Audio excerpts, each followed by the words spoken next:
The most merciful thing in this world, I think, is the inability of the human mind to correlate all its contents. We live on a placid island of ignorance in the midst of black seas of infinity, and it was not meant that we should voyage far. The sciences, each straining in its own direction, have hitherto harmed us little, but someday the piecing together of dissociated knowledge will open up such terrifying vistas of reality and our frightful position therein that we shall either go mad from the revelation or flee from the deadly light into the peace and safety of a new dark age. Theosophists have guessed at the awesome grandeur of the cosmic cycle wherein our world and human race form transient incidents. They have hinted at strange survivals in terms which would freeze the blood if not masked by a bland optimism. But it is not from them that there came the single glimpse of forbidden aeons which chills me when I think of it and maddens me when I dream of it. That glimpse, like all dread glimpses of truth, flashed out from an accidental piecing together of separated things. In this case, an old newspaper item and the notes of a dead professor. I hope that no one else will accomplish this piecing out. Certainly, if I live, I shall never knowingly supply a link in so hideous a chain. I think that the professor, too, intended to keep silent regarding the part he knew, and that he would have destroyed his notes had not sudden death seized him. My knowledge of the thing began in the winter of 1926 to 27 with the death of my grand-uncle, George Gamel Engel, Professor Emeritus of Semitic Languages in Brown University in Providence, Rhode Island. Professor Engel was widely known as an authority on ancient inscriptions and had frequently been resorted to by the heads of prominent museums, so that his passing at the age of 92 may be recalled by many. Locally, interest was intensified by the obscurity of the cause of death. The professor had been stricken whilst returning from the Newport boat, falling suddenly, as witnesses said, after having been jostled by a nautical-looking person who had come from one of the dark courts on the precipitous hillside, which formed a short cut from the waterfront to the deceased's home in William Street. Physicians were unable to find any visible disorder, but concluded, after perplexed debate, that some obscure lesion of the heart, induced by the brisk ascent of so steep a hill by so elderly of a man, was responsible for the end. At the time, I saw no reason to dissent from this dictum, but latterly I am inclined to wonder, and more than wonder. As my granduncle's heir and executor, for he died a childless widower, I was expected to go over his papers with some thoroughness, and for that purpose moved his entire set of files and boxes to my quarters in Boston. Much of the material which I correlated will be later published by the American Archaeological Society, but there was one box which I found exceedingly puzzling, and which I felt much averse from shewing to others' eyes. It had been locked, and I did not find the key till it occurred to me to examine the personal ring which the professor carried always in his pocket. Then indeed I succeeded in opening it, but when I did, so seemed only to be confronted by a greater a more closely locked barrier. For what could be the meaning of the queer clay bas-relief and the disjointed jottings, ramblings, and cuttings which I found? Had my uncle, in his later years, become credulous of the most superficial impostors? I resolved to search out the eccentric sculptor responsible for this apparent disturbance of an old man's peace of mind. The bas-relief was a rough rectangle less than an inch thick and about 5 by 6 inches in area, obviously of modern origin.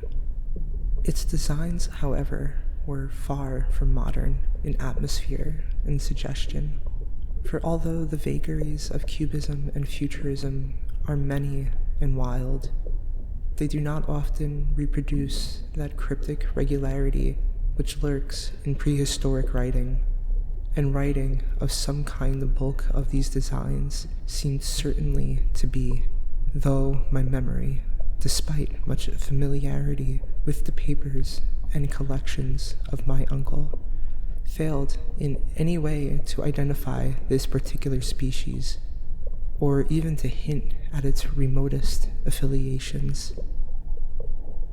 Above these apparent hieroglyphics was a figure of evidently pictorial intent, though its impressionistic execution forbade a very clear idea of its nature. It seemed to be a sort of monster. Or a symbol representing a monster, of a form which only a diseased fancy could conceive. If I say that, my somewhat extravagant imagination yielded simultaneous pictures of an octopus, a dragon, and a human character. I shall not be unfaithful to the spirit of the thing. A pulpy, tentacled head surmounted a grotesque and scaly body with rudimentary wings, but it was the general outline of the whole which made it most shockingly frightful. Behind the figure was a vague suggestion of a cyclopean architectural background. The writing accompanying this oddity was, aside from the stack of press cuttings in Professor Engel's most recent hand, and made no pretense to literary style. What seemed to be the main document was headed Cthulhu Cult, in characters painstakingly printed to avoid the erroneous reading of a word so unheard of. The manuscript was divided into 2 sections, the first of which was headed 1925, Dream and Dream Work of H.A. Wilcox, 7 Thomas Street, Providence, Rhode Island, and the second, Narrative of Inspector John R. Legrasse, 121 Bienville Street, New Orleans, Louisiana. At 1908 AAS meeting. Notes on the same and Professor Webb's account. The other manuscript papers were all brief notes, some of them accounts of the queer dreams of different persons, some of them citations from theosophical books and magazines, notably W. Scott Eliot's Atlantis and the Lost Lemuria, and this rest of the comments on long surviving secret societies and hidden cults, with references to passages in such mythological and anthropological source books as Fraser's Golden Bough and Miss Murray's Witch Cult in Western Europe. The cuttings largely alluded to outre mental illnesses and outbreaks of group folly or mania in the spring of 1925.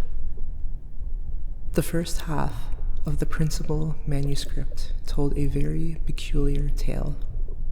It appears that on March 1st, 1925, a thin, young man of neurotic and excited aspect had called upon Professor Angel, bearing the singular clay bas-relief, which was then exceedingly damp and fresh.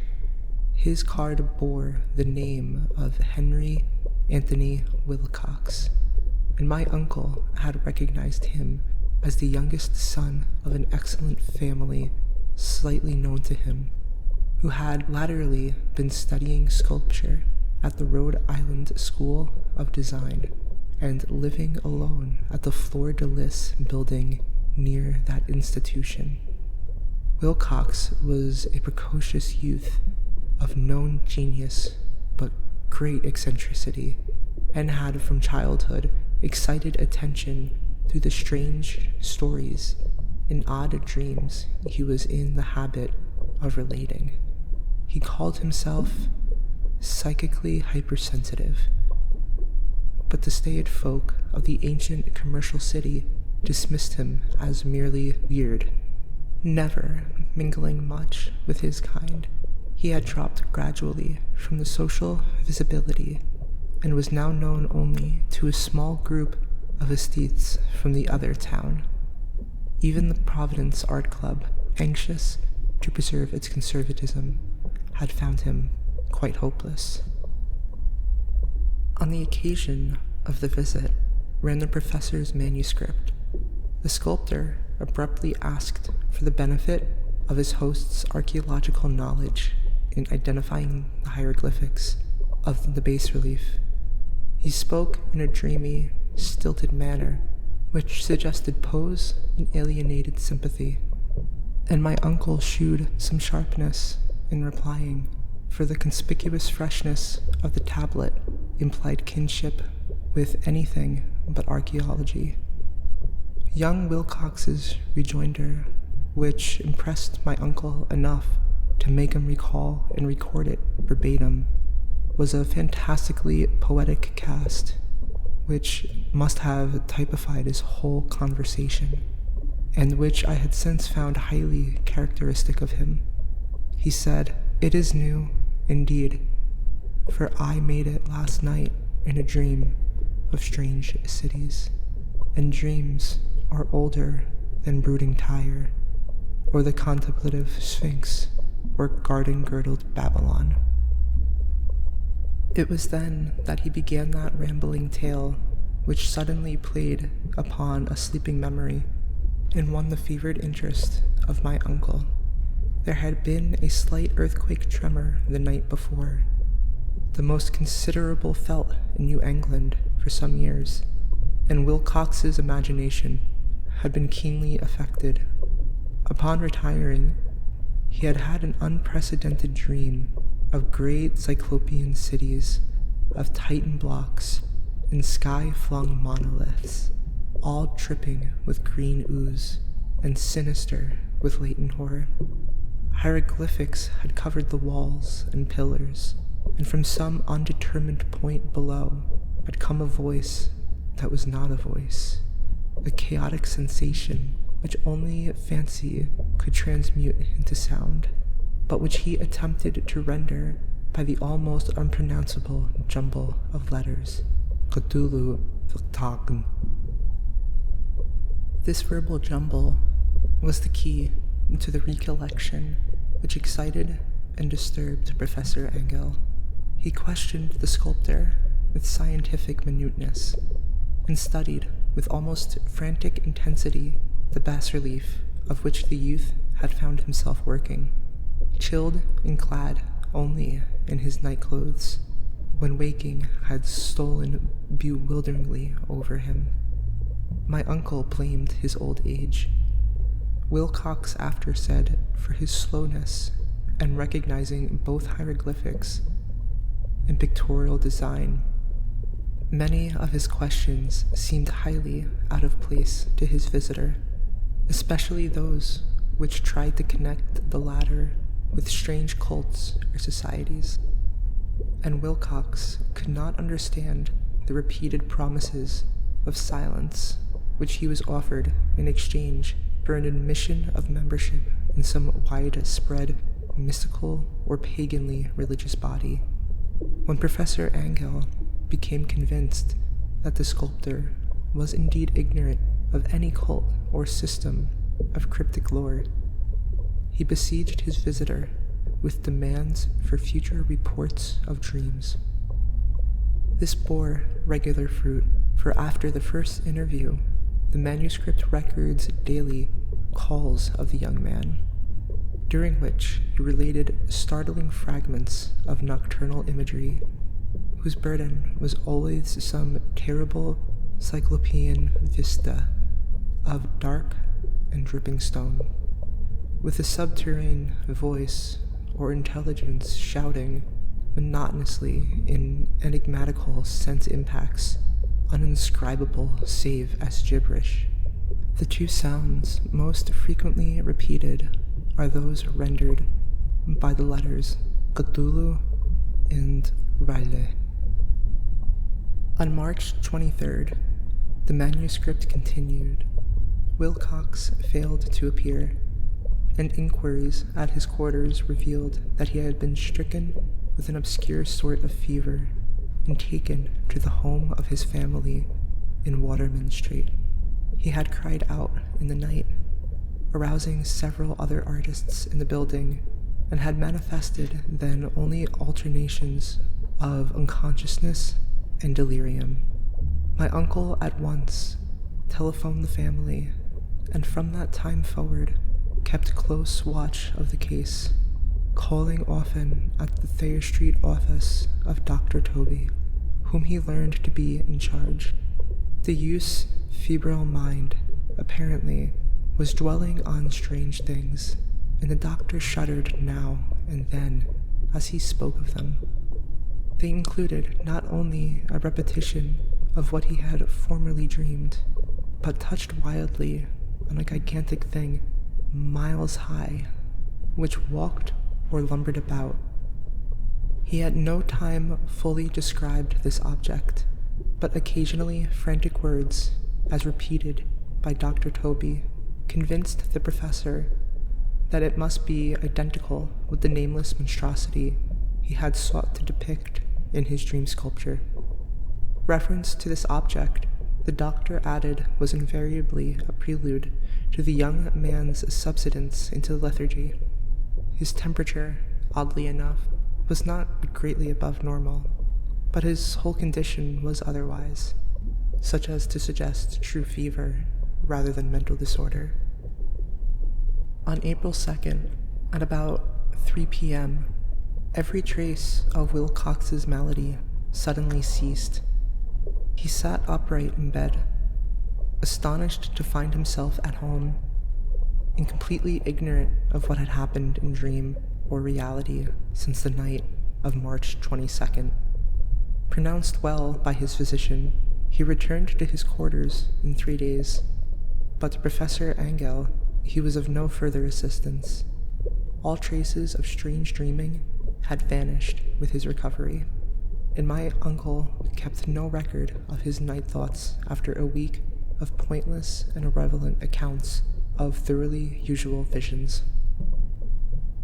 Here, the first part of the manuscript ended, but references to certain of the scattered notes gave me much material for thought. So much, in fact, that only the ingrained skepticism then forming my philosophy can account for my discontinued trust of the artist. The notes in question were those descriptive of the dreams of various persons covering the same period as that in which young Wilcox had his strange visitations. My uncle, it seems, had quickly instituted a prodigiously far-flung body of inquiries amongst nearly all the friends whom he could question without impertinence, asking for nightly reports of their dreams and the dates of any notable visions for some time past. The reception of his request seems to have been varied, but he must, at the very least, have received more responses than any ordinary man could have handled without a secretary. This original correspondence was not preserved, but his notes formed a thorough and really significant digest. Average people in society and business, New England's traditional salt of the earth, gave an almost completely negative result, though scattered cases of uneasy but formless nocturnal impressions appeared here and there, always between March 23rd and April 2nd, the period of young Wilcox's delirium. Scientific men were little more affected, though 4 cases of vague description suggest fugitive glimpses of strange lands, and in one case there is a mentioned dread of something abnormal. It was from the artists and the poets that the pertinent answers came, and I know that panic would have broken loose had they been able to compare notes. As it was, lacking their original letters, I half suspected the compiler of having asked leading questions, or of having edited the correspondence in corroboration of what he had latently resolved to see. That is why I continued to feel that Wilcox, somehow cognizant of the old data which my uncle had possessed, had been imposing on the veteran scientist.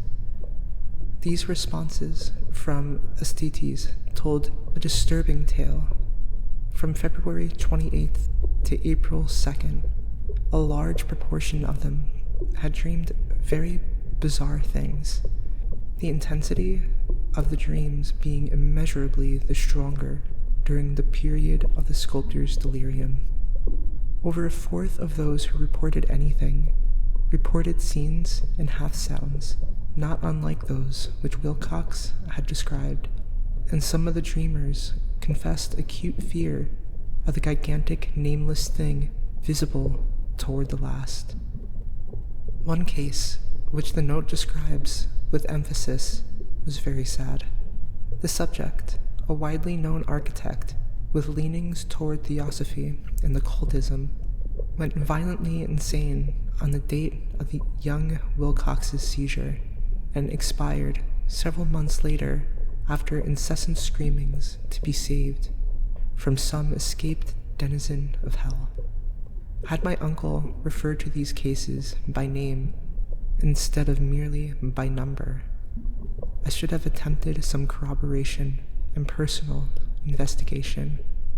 But as it was, I succeeded in tracing down only a few.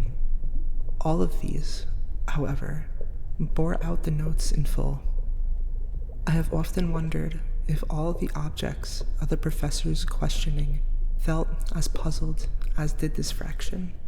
It is well that no explanation shall ever reach them.